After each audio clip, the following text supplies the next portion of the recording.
Where is it? Okay, here it is. Okay. So 10 signs audiences and critics are finally getting superhero fatigue.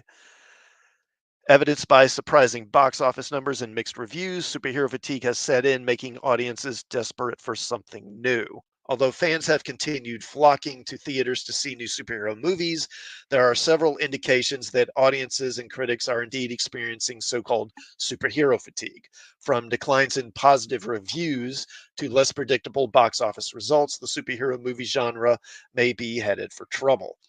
And this could be serious trouble for the studios considering how much they're both Disney and Warner Brothers are really kind of banking their futures on these superhero franchises. So Fiona Wolf says, I have no horse in the cape race. Christopher Reeve was the only true film Superman. Superman has had more luck in TV show adaptations. Yeah, I mean, he's done a little better on television. Although I wonder why that Superboy series never really gets mentioned. You know, there was a syndicated Superboy show for a few years back, right at the end of the 80s, and that never really gets mentioned for some reason. All right, so let's look at these reasons. So we've got number 10, storylines becoming too repetitive. And let me know if any of you guys agree with these. One major complaint among superhero movie fans and critics is that the storylines in new releases are losing their magic. Many viewers feel the plots are becoming too predictable.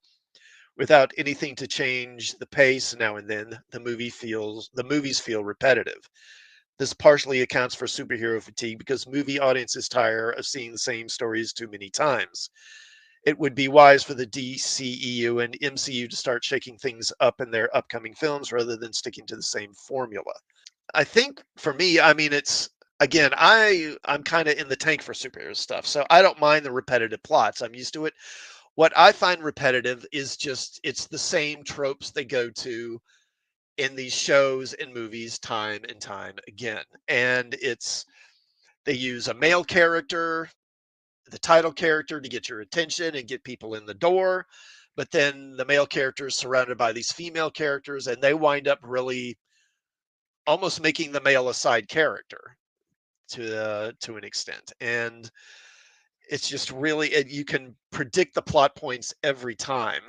You know that the females are going to win. You know that the male hero is going to be kind of dumb. You know that he's not going to be very effective. Fiona says it's why some things need a beginning, middle, and end, not the 20 plus movie shared universes. Since the same story, Adega says since the same story is bad political preaching, yeah, bad rerun stories.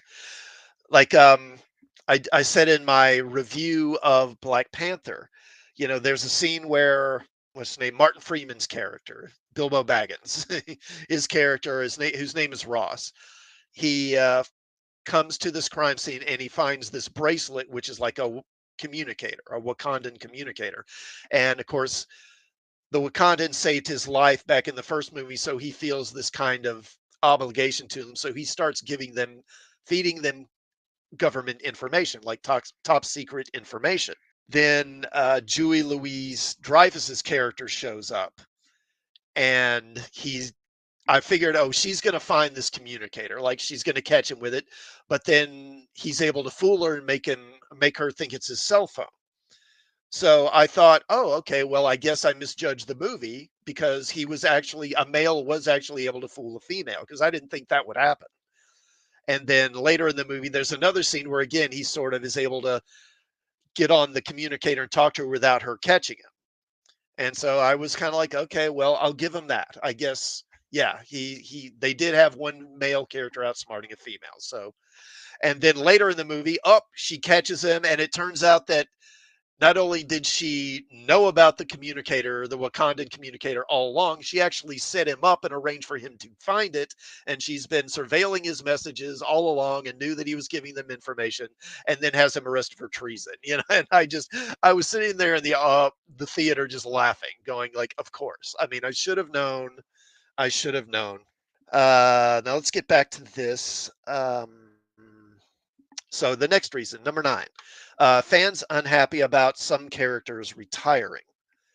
Characters come and go from any film franchise or TV series, but some departures have garnered disapproval from fans.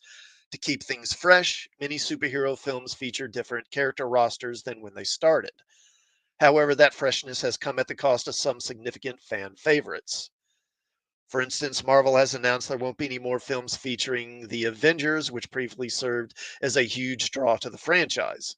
Did they really say that? I don't remember them saying that. Although some fans appreciate the introduction of new characters, others would prefer to see familiar faces more often.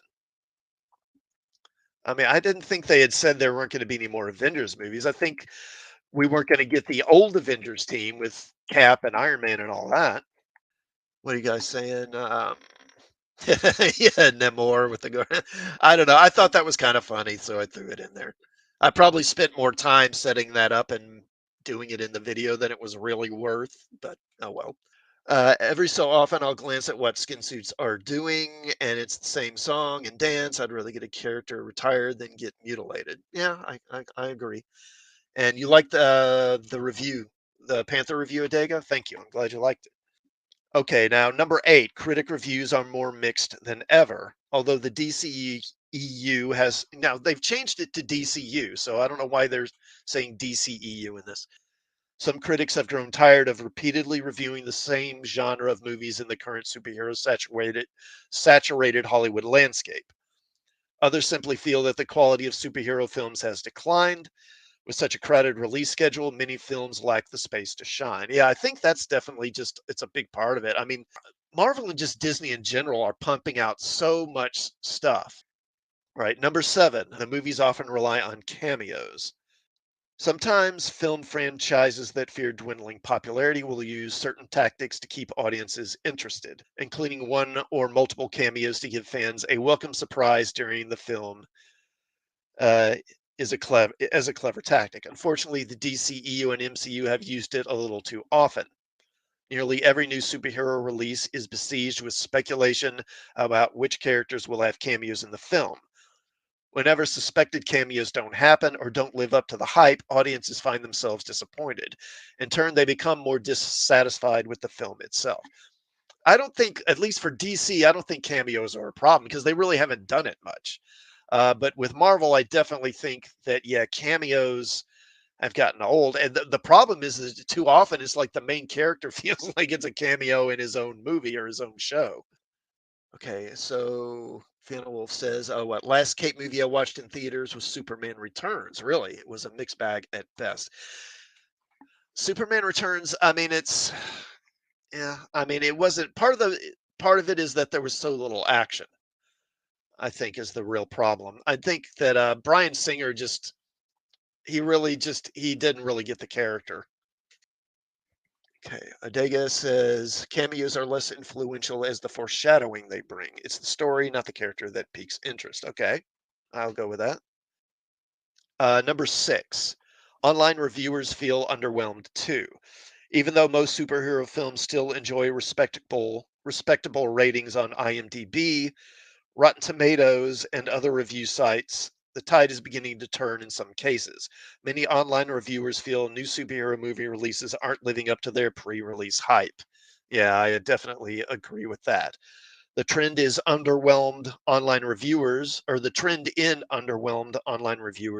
leads to lower ratings than superhero movies are used to receiving. It also shows that the same old storytelling formulas aren't quite as effective with audiences anymore. They're ready for a change. Yeah, I'll buy that. Fiona says it was Superman moping plus Lois dating someone else. Nope. Yeah, yeah, like that scene where Superman is like lurking in the bushes outside Lois's window, and eavesdropping on her and her family. It. First of all, it's just weird. It's Superman's like this peeping tom.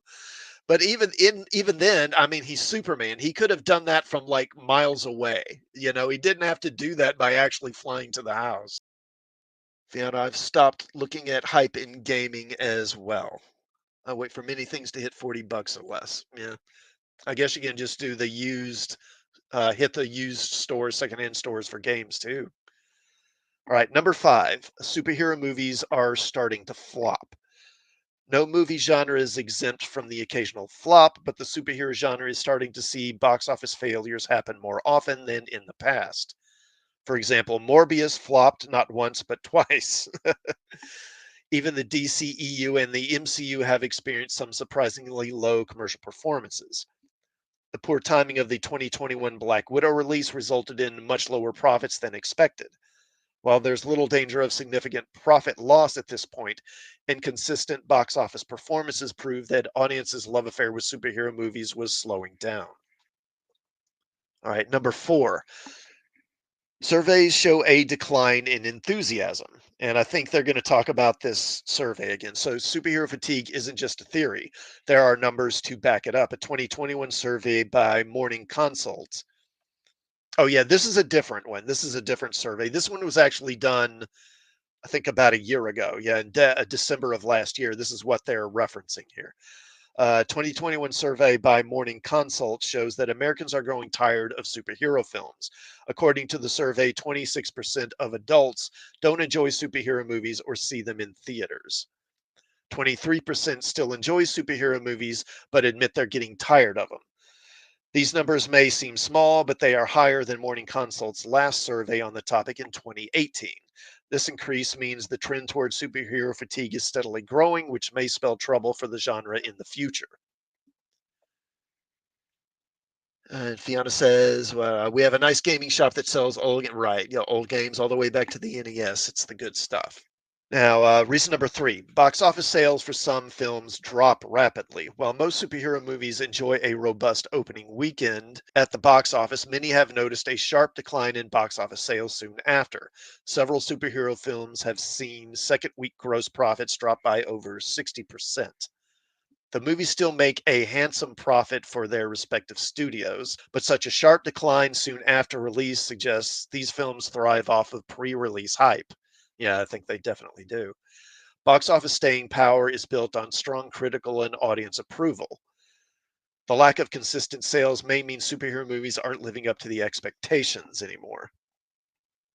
Yeah, I think hype is a big reason why Marvel continues to have these huge openings. There's just a certain segment of the population that is just totally in the bag for Marvel stuff and are going to show up no matter what. All right, reason number 2. Some directors criticize the genre. While some talented directors are supportive of the superhero genre, there are plenty who think it's a negative part of the Hollywood landscape. Martin Scorsese has expressed an inability to sit through superhero movies in theaters, and Ridley Scott has no desire to direct one. Scorsese was among the first to publicly declare his dislike for the genre, and many have come to agree with him. Most directors who criticize the genre cite the overly formulaic nature of the films as their main qualm. Directors are the ultimate movie fans, and even they're falling victim to superhero fatigue. And then reason number 1, sequels are coming out too fast. It's becoming commonplace for popular Hollywood movies to earn multiple sequels in this era of blockbuster film franchises. However, too many sequels or sequels that come out too fast risk creating too much of a good thing. Superhero movie sequels have been released at a breakneck speed in recent years, and this trend is contributing to superhero fatigue in a big way. Fans barely have time to absorb the world building and story development of one film before ad campaigns start for its successor. This genre would benefit from giving audiences a little more breathing room. So I think those are all legit reasons.